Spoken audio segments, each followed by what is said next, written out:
Hi friends, welcome back to our YouTube channel. ఈ వీడియోలో ఈరోజు జరిగిన టెట్ ఎగ్జామ్లో వచ్చినటువంటి ప్రశ్నల సరళి ఏ విధంగా ఉంది, అసలు ఓవరాల్గా ఏ విధంగా క్వశ్చన్ పేపర్ రావడం జరిగింది అనేది నేను ఈ వీడియోలో క్లియర్గా చెప్తా. ఖచ్చితంగా వీడియోని లైక్ చేయండి, పక్కనే హైప్ అనే బటన్ వస్తే దాన్ని కూడా నొక్కండి, సబ్స్క్రైబ్ చేసుకొని పక్కన బెల్ ఐకాన్ యాక్టివేట్ చేసి పెట్టుకోండి. ప్లేస్టోర్ నుంచి మున్నాబడి అనే యాప్ను కూడా ఖచ్చితంగా డౌన్లోడ్ చేసుకోండి. అందులో టీజీ టెట్కి సంబంధించిన టెస్ట్ సిరీస్లు ఉన్నాయి, సెట్కి సంబంధించిన టెస్ట్ సిరీస్లు ఉన్నాయి, నెట్కి సంబంధించిన టెస్ట్ సిరీస్లు కూడా అవైలబుల్గా ఉన్నాయి. అయితే ఈరోజు జరిగిన టెట్ ఎగ్జామ్కి సంబంధించిన ఓవరాల్ అనాలిసిస్ ఒకసారి చూద్దాం. ఉదయం సెషన్ పేపర్తో పోలిస్తే మధ్యాహ్నం సెషన్ పేపర్ కొంత మోడరేట్గా ఉంది. అయితే బాగా చదివిన అభ్యర్థులు అయితే పేపర్ సులభంగా రాయడానికి అవకాశంగా ఉన్నది అన్నట్లు చెప్తా ఉన్నారు. ఎక్కువ శాతం 8th క్లాస్ నుంచి కంటెంట్ తీసుకున్నారు. 1 లేదా 2 ప్రశ్నలు మాత్రమే 9th 10thకు పోవడం జరిగింది. ఎందుకంటే మనకు పేపర్ 1కి సంబంధించిన క్వశ్చన్ పేపర్ కాబట్టి. సబ్జెక్టుల వారిగా ఒకసారి చూస్తే తెలుగు సబ్జెక్టుకు సంబంధించి మధ్యాహ్నం సెషన్లో వచ్చినటువంటి ప్రశ్నలు, మన జెండా రచయిత శేషం లక్ష్మీనారాయణాచార్య. సరే, మధ్యాహ్నం ఉండొచ్చు లేకపోతే ఉదయం ఉండొచ్చు. నీటిని సుమంత విడదీసి రాస్తే ఏ విధంగా ఉంటుందని అడిగారు. నీటిని ప్లస్ ఈ సుమంత. సుమతి శతకం నుంచి ఒక పద్యం ఇచ్చి దానికి సంబంధించిన మకుటం అడిగిరట. యుగ్మం అనే పదానికి అర్థం అడిగిరంట, అది జంట.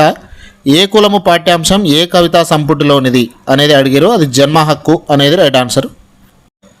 స్నేహబంధం పాఠ్యాంశం పంచతంత్రంలోని ఏ భాగం అని అడిగిరంట, మిత్రలాభము. తల్లిదండ్రులు అనేది ఏ సమాసం అని అడిగారు, చాలా సింపుల్ క్వశ్చన్, ద్వంద్వ సమాసము. ఖమ్మం జిల్లా నిలకొండపల్లికి చెందిన కవి ఎవరని అడిగిరంట, కంచర్ల గోపన్న. పొట్లపల్లి రామారావు రచన కానిది ఏది అని అడిగిరట. ఈ విధంగా అయితే ఈరోజు మధ్యాహ్నం కావచ్చు ఉదయం కావచ్చు ప్రశ్నలు అయితే వచ్చినాయి.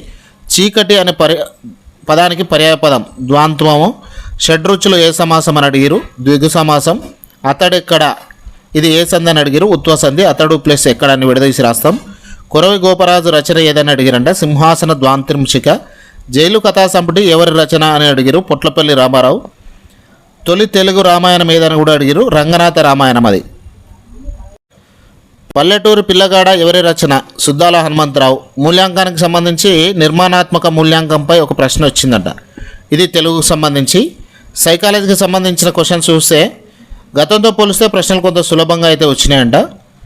3 నుంచి 5 పెద్ద పెద్ద లైన్లు రావడం జరిగిందంట. ఒక 3 క్వశ్చన్ల నుంచి 5 క్వశ్చన్లు మనకు లెంతీగా ఇవ్వడం అయితే జరిగిందంట.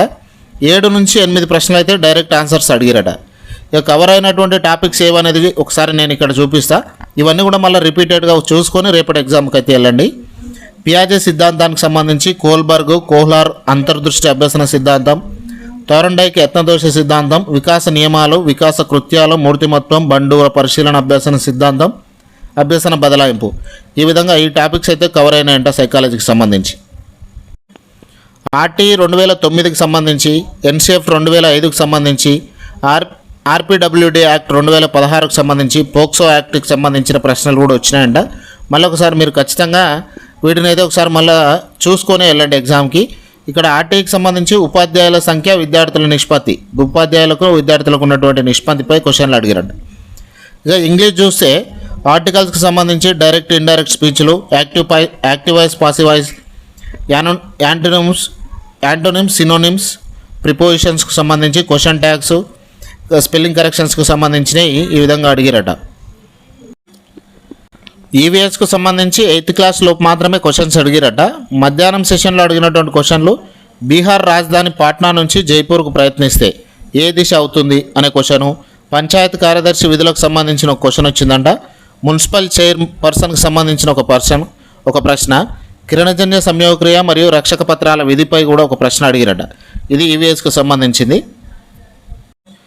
మ్యాథమెటిక్స్ సంబంధించి నాన్ మ్యాథ్స్ వాళ్ళు కూడా 20 ప్రశ్నలకు ఆన్సర్ చేయడానికి అవకాశం ఉన్నట్లుగా పేపర్ అయితే కనిపించిందంట. 4 నుంచి 5 ప్రశ్నలు మాత్రమే కొంత కఠినంగా ఉన్నట్లయితే చెప్తా ఉన్నారు. 2 సంఖ్యల కాసాగు గాసాబాలకు సంబంధించిన సమస్య ఒక క్వశ్చన్ అడిగారట. దీర్ఘగణం యొక్క ముఖాల సంఖ్య 6, 8, 9 అంకెలతో ఏర్పడే అతిపెద్ద సంఖ్య, చాలా సింపుల్ క్వశ్చన్. 19 యొక్క గుణిజం కానిదేది, 676 మొక్కలను అడ్డు నిలువు వరుసలో సమానంగా అమరిస్తే వచ్చే వరుసల సంఖ్య ఏది? ఒక సమావేశంలో 645 కుర్చీలుంటే అందులో 1/3 వంతు మంది హాజరు కాలే. మిగిలిన కుర్చీల సంఖ్య ఏందని అడిగారట. అతి చిన్న సరి సంయుక్త సంఖ్య 2 అంకెల అతిపెద్ద బేసి ప్రధాన సంఖ్యల లబ్ధం ఎంత అని అడిగిరట. 2 అకర్ణీయ సంఖ్యల మధ్య అన్ని అకర్ణీయ సంఖ్యలు ఉంటాయి. ఇక్కడ అనంతంగా ఉంటాయి. సమాధానం సమద్విబాహు త్రిభుజ కోణాలకు సంబంధించిన సమస్య. చతుర్భుజం, దీర్ఘచతురస్రం, వైశాల్యం, పోలికలు, కాలం, మార్పిడికి సంబంధించిన ప్రశ్నలు కూడా కొన్ని వచ్చినాయంట. ఇక్కడ మనం ఏదైతే మనం చూసినామో ఈ వీడియోలో ఇవి అన్నిటిని కూడా ఖచ్చితంగా మళ్ళొకసారి రివిజన్ రూపంలో చూసుకొని వెళ్ళండి. ఇలాంటివే కలిగే అవకాశాలు అయితే ఎక్కువ మొత్తంలో ఉండే అవకాశం ఉంటుంది. ఖచ్చితంగా చూసుకొని వెళ్ళండి. ఇది ఫ్రెండ్స్, వీడియో నచ్చితే లైక్ చేయండి, సబ్స్క్రైబ్ చేసుకోవడం మర్చిపోవద్దు. ప్లేస్టోర్ నుంచి మున్నాబడి అనే యాప్ను కూడా డౌన్లోడ్ చేసుకోండి. Thank you very much.